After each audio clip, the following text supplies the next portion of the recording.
Halo semua, sudah banyak kasus perampasan harta benda yang terjadi di jalanan yang disebut begal. Tak sedikit pula korban yang berjatuhan. Namun, pada sebuah kasus kali ini, semoga kita bisa ambil sisi positifnya serta kehati-hatian dalam berkendara. Lantas, bagaimana kasus ini bisa terjadi? Dan ini dia.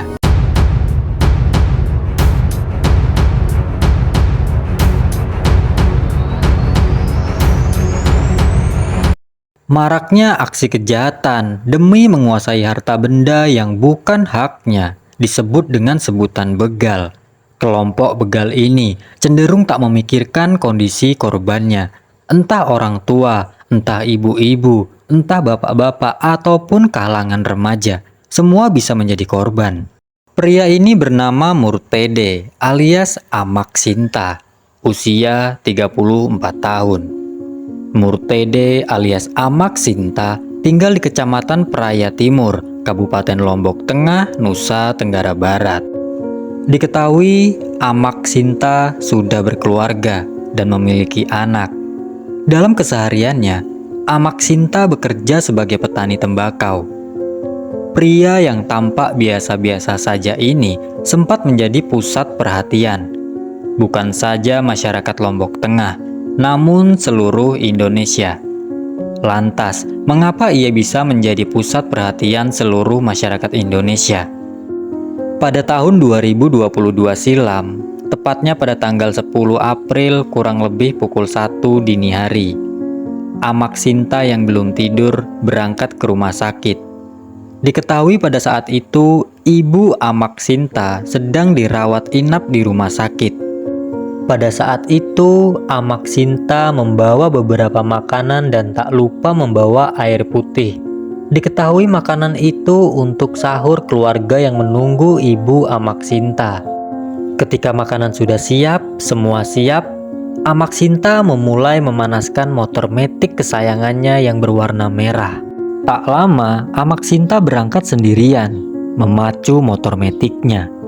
Namun malam itu Amak Sinta ternyata tak benar-benar sendirian.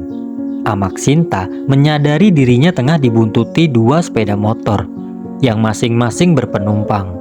Jadi total dua motor tersebut ada 4 orang.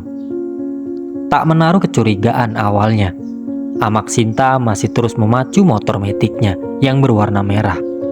Akan tetapi, saat melintasi jalan raya Dusun Babila, Desa Ganti, Lombok Tengah, satu motor menyerempet Amak Sinta. Namun Amak Sinta masih terus berjalan. Tak lama, satu motor yang langsung menghadang Amak Sinta. Pemotor yang berboncengan itu berkata, "Mau kemana kamu?" Amak Sinta pun mengatakan, "Saya mau mengantar nasi di rumah sakit. Ibu saya sedang sakit." Tak ada angin, tak ada hujan. Amak Sinta pun mendapat serangan satu kali. Pelaku pembegalan mengayunkan celuritnya. Amak Sinta bisa menghindari karena refleks. Setelahnya, ia turun di sisi kiri. Dan kembali, pelaku mengayunkan 2 kali sajamnya. Namun, Amak Sinta berhasil menangkis dengan lengan kanannya. "Mau kemana kamu?" Saya mau kesini mengantar nasi orang sakit. Ibu saya sakit di sana." Terus apa yang terjadi, Pak? Terus setelah saya bilang saya mau ngantar nasi, dia langsung nebas Wih, pakai apa? pakai celurit. Celurit. Terus saya turun dari kiri. Setelah saya turun, dia nebas lagi. Bagian apa, Bapak? Ini tangan saya 2 kali. Dengan posisi yang terdesak, ia tersadar yang ia hadapi ini merupakan komplotan begal. Lantas, Amak Sinta mengambil sajam yang berbentuk pisau kecil dari balik pinggangnya untuk melakukan sebuah perlawanan. Karena Amak Sinta berpikir dia duluan yang menyerang. Alhasil, dari 4 orang begal itu, 1 orang terkena hujaman pisau kecil dari Amak Sinta. Pelaku tersebut bernama Oki, 21 tahun, rubuh seketika. Aksi kejar-kejaran pun tak terelakkan, sisa 3 orang. Namun yang menyerang dan mengejar Amak Sinta hanya 2 orang. Satu lainnya mencoba membawa motor metik milik Amak Sinta. Masih berduel 2 lawan 1. Amak Sinta sadar motornya akan dibawa pergi. Ia mengejar pelaku yang ingin membawa pergi motornya. Dan ya, korban kedua dihujami dengan sajam oleh Amak Sinta. Dan korban kedua tumbang bernama Pendi 31 tahun. Terus temannya turun, dia ke depan. Tapi nggak ada pilihan lain, timbang saya mati. Langsung saya lawan. Pakai apa Bapak melawan? Saya bawa pisau juga. Pisau dapur atau pisau Pisau apa? dapur, kecil lagi. Tapi karena dia yang duluan, seandainya dia mungkin saya lari. Tapi dia langsung lepas itu aja. Apa yang Bapak lakukan dengan pisau itu? Saya tonjok langsung dia dari sebelah kiri. Terus ngejar teman-temannya itu. Iya. Kita berlawanan juga sama teman-temannya. Tapi mundur temannya itu satu. Dia mau mengambil sepeda motor saya kan. Sempat dia balik mau lari. Tapi saya kejar. Saya kejar orangnya. Saya kacau lagi dia. Bagian belakangnya. Mereka roboh kemudian, Pak. Roboh. Terus dia lari temannya itu. Yang 2 orang. 2 orang lari. Saat dalam keadaan duel, Amak Sinta ternyata sempat meminta pertolongan. Namun, jalan yang sepi dan menurut informasi juga kerap ada korban begal di area situ. Setelah selesai duel, Amak Sinta terduduk lemas. Barulah warga ada yang keluar dan memberi minum air putih. Alhasil, makanan pun batal diantar ke rumah sakit. Singkat cerita, warga sekitar melaporkan kejadian ini dan tak lama Polsek Praia Timur mendatangi TKP dan membawa 2 orang tadi bernama Oki dan Pendi. Dari lokasi polisi menemukan 1 motor metik merek Honda Scoopy, 1 sajam berjenis sabit dan 1 pisau dengan panjang kurang lebih 35 cm. Setelahnya jasad korban ini dibawa ke Rumah Sakit Bayangkara, Nusa Tenggara Barat untuk diautopsi. Sedangkan Amak Sinta ternyata sudah terlebih dahulu meninggalkan lokasi kejadian untuk kembali ke rumahnya sendiri. Singkat cerita, hasil autopsi keluar. Jenazah Oki ditemukan luka tusuk pada bagian dada sebelah kanan, tembus ke paru-paru. Sementara jasad Pendi, luka tusukan di bagian punggung sebelah kanan yang juga menembus paru-paru. Singkat cerita, pihak keluarga korban diketahui melaporkan Amak Sinta ke pihak kepolisian. Singkatnya, pada tanggal 11 April tahun 2022, Amak Sinta dijemput polisi dan dimintai keterangan. Dan juga 2 komplotan begal yang masih hidup turut diperiksa, yakni bernama Wahid dan Holidi.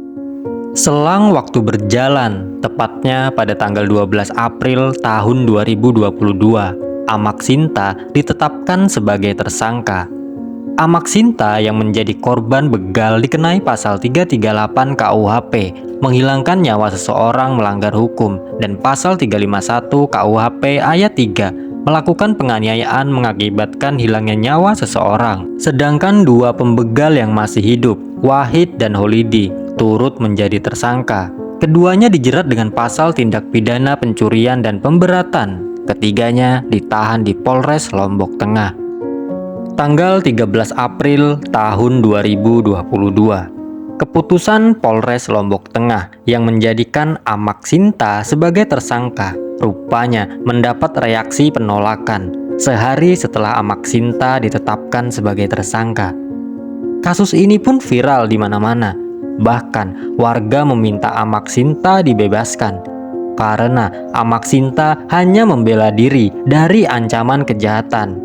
Yang saya hormati itu yang ada di Polres Lombok Tengah. Apakah anda ini tidak punya otak, tidak punya pikiran untuk menetapkan seseorang yang membela diri sebagai tersangka? Apa anda itu ditolakkan untuk menzalimi rakyat kecil? Bapak itu balik berhadapan dengan saya untuk berbicara.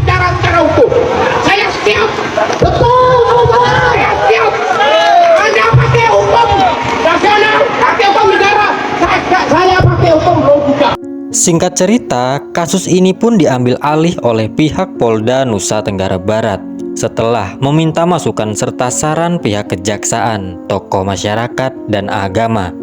Pada hari Sabtu 16 April tahun 2022, melalui Irjen Joko Purwanto, mengumumkan secara resmi penghentian proses hukum terhadap Amak Sinta setelah proses gelar perkara yang dihadiri oleh jajaran Polda NTB atau Nusa Tenggara Barat dan pakar hukum.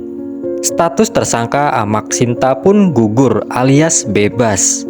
Fakta yang disampaikan dalam gelar perkara khusus tadi adalah yang dilakukan oleh saudara M alias AS adalah perbuatan pembelaan terpaksa. Itu sehingga pada saat ini tidak diketemukannya unsur perbuatan melawan hukum. Kami menyimpulkan bahwa untuk penanganan atau penyidikan kasus tersebut dihentikan. Saya syukur alhamdulillah saya bebas.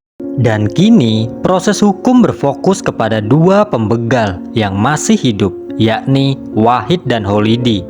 Keduanya terancam 12 tahun hukuman penjara atas upaya pembegalan yang dilakukan terhadap Murtade alias Amak Sinta. Nah guys, itulah tadi kisah dari Amak Sinta yang terbebas dari hukum penjara. Di sisi lain, Mas Kepo sangat respect kepada warga yang mendukung pembebasan Amak Sinta dan juga pihak terkait. Semoga ada sebuah pelajaran penting yang bisa dipetik dari kisah kasus kali ini. Saya Mas Kepo dengan segala kesalahan mengucapkan wassalamualaikum warahmatullahi wabarakatuh.